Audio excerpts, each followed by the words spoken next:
They are trying to deport me from the Philippines. Not me personally, but another man's story. And I'm bringing this to you guys because I think it's very important for us to be aware of how to conduct ourselves in the Philippines in case you find yourself in a similar situation. Here's what I'm talking about. On an expat Facebook group, this is what somebody said. Deportation petition? A petition is being circulated in my barangay calling for my deportation from the Philippines. This isn't yet an official Bureau of Immigration case. It's being driven locally. But the people behind it are not ordinary residents. It's the parents of our vice mayor and his cousins, who also work for the government. I recently leased land and told the vice mayor's father to stop trespassing on my lands. He threatened me, so I filed a PNP incident report. The goal is to gather signatures and submit them to BI. Once it reaches BI, the agency will decide whether there's legal basis to act. Deportation can only happen if there's a proven violation, like overstaying, working without proper permits, or committing crimes. I have none of those issues. My visa is valid and my records are clean. The petition appears to be politically motivated. I've been outspoken on community health issues and fair practices in businesses, like letting political allies operate businesses without permits, which hasn't sat well with some local power players. The petition is clearly political retaliation. Here's my plan of action. First, legal. My lawyer is ready and we are preparing for the possibility of BI hearing. Second, documentation. I'm compiling all immigration papers, permits, and proof of my contributions to the community. Third, support network. I'm gathering letters and statements of support from locals, businesses, and other stakeholders. Four, public narrative. Staying visible and a positive contributor to the community while calmly countering false stories. If this does go to BI, I have the chance to present my side, and I'm confident in my legal standing.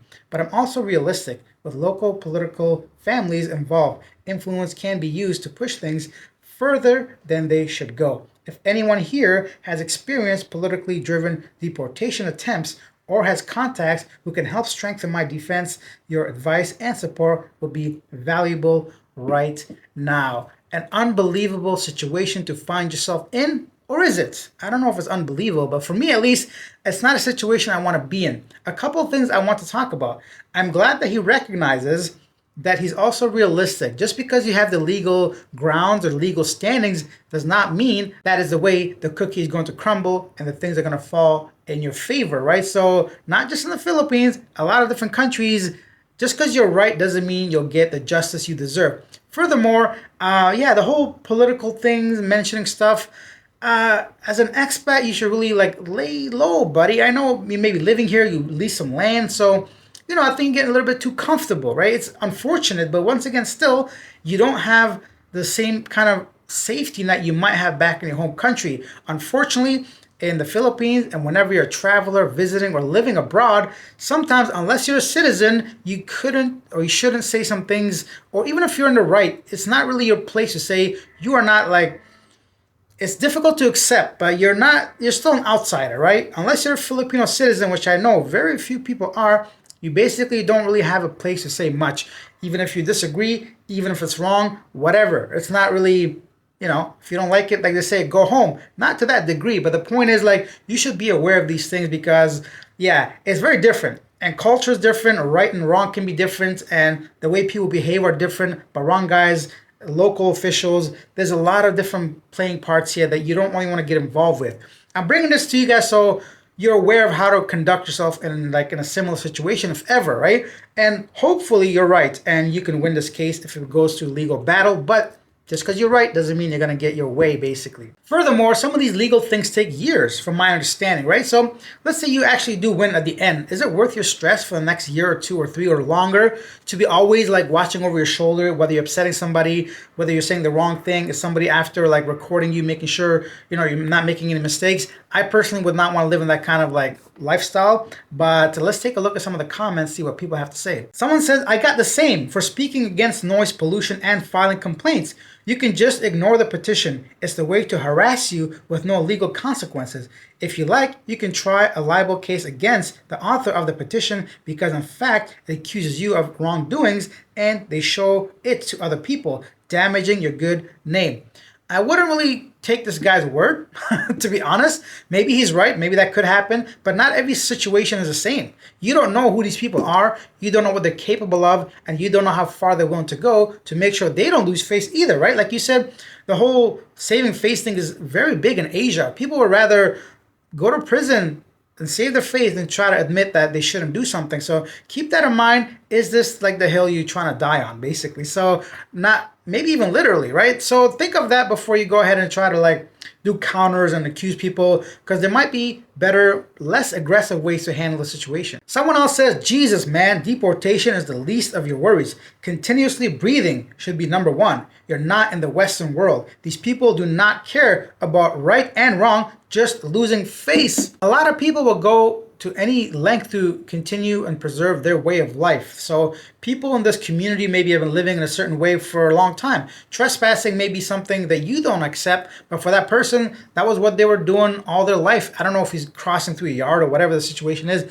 The point is, yeah, the number one thing should be your safety, whether you want to continue going down this path, whether legally, even publicly, right? If you go out there and criticize barangay mayors and all these people publicly, is that really something you want to do? Because you can have that confidence back home, perhaps, and you know your rights and you know how things are run, but like in the Philippines, it may not be the wisest decision. Another person says, sounds like you're picking a fight with the wrong people. Why would you want to continue it or subjugate yourself to that? Write an apology letter to all who is concerned, informing them you are moving out of the community to restore peace and get the F out of there. Why would you want to stay somewhere people in politics don't like you? Absolutely. Just like in a relationship or any situation, I would never want to be in a place I'm not in. Now, let's be fair. This guy, he said he's leasing a property or whatever, so maybe he's got a lot of money invested, but how much money is your peace of mind worth, right? So think of it that way. He makes a good point, because I would never want to be in a situation I'm not welcomed. How do you go to sleep at night knowing people are out there to like get you deported? That's a serious thing, right? So keep that in mind, and let's read one more comment before we wrap this up. From what I understand, getting involved politically as a foreigner who should not be involved as you aren't a citizen. In the Philippines, politics is a reason for deportation. Another good point, right? Foreigners are not meant to be showing any kind of demonstration, politically speaking, and the BI has the right to revoke your visa under any circumstance they want to, whether they find you an undesirable alien or taking part in situations like you shouldn't be. But at the end of the day, this case is a good reminder to all of us living in the Philippines, visiting, staying long term, even if you're married. Like a person like myself, luckily I don't have too many attachments to the Philippines, like land, wife, a house or something like that. So it's easier for me to talk. Of course, I understand some people have like deep roots in the Philippines, even on a tourist visa. But I would recommend you try to like be aware of these situations, because in the Philippines, if you're not welcomed by a community, they can file cases against you. So it's always a good motivation to be always a good neighbor. Even if you are in the right, just maybe take a different approach to a situation in this country as a visitor on a tourist visa. Leave your comments down below if you had any experience regarding these stories. What are your thoughts about the situation? And more than anything, how do you think he should handle this situation? What should he do? And what would you do if you were in his position? Thank you for watching. I'll see you next time.